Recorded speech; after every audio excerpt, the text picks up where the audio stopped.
За шинэ 7 хоногийн минь төргийн эрдэнтчүүдтэй монголчуудаа за нэг бодол хэлэх гэсэн үзэл бодлоо.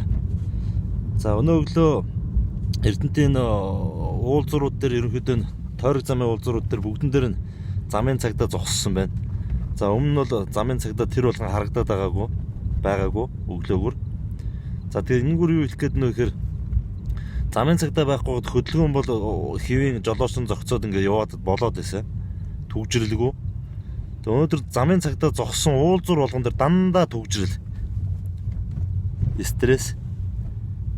Тэгээд энэ эсрэгтлийн урс одоо зүүн тал руугаа эргэж байгаа машин байлаа гэхэд өмнөөс нь ирж байгаа чигийн урсгал нь ховоосон зүүн тал руу эргэж орох уулзуур нь ховоосон байхад ингээд машинуудыг зогсоогоод ингээ байгаад байдаг. Энэ замын цагдаа нар одоо ур чадвар мадруу хайшаад эсвэл одоо шинээр ингээд бөөнөр зогсоож байгаа бөөнд нь уулзуур руу нэвтрүүлдэг гэдэг дүрм мөрөм гарчихсан юм уу.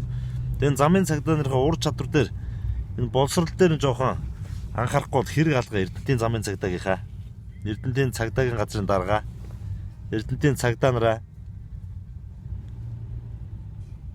тэгээ чадахгүй төгжрөл үүсгээд байгаа одоо өөрөө хардаг байлгүй. Тэгээ чадахгүй бол явчих хэрэгтэй шүү дээ. Замын чөлөөлж өгөөд ингээ бүгдрүүлээ тагдруулаад зогсоод байх юм. За өөр зүйлгүй дээ.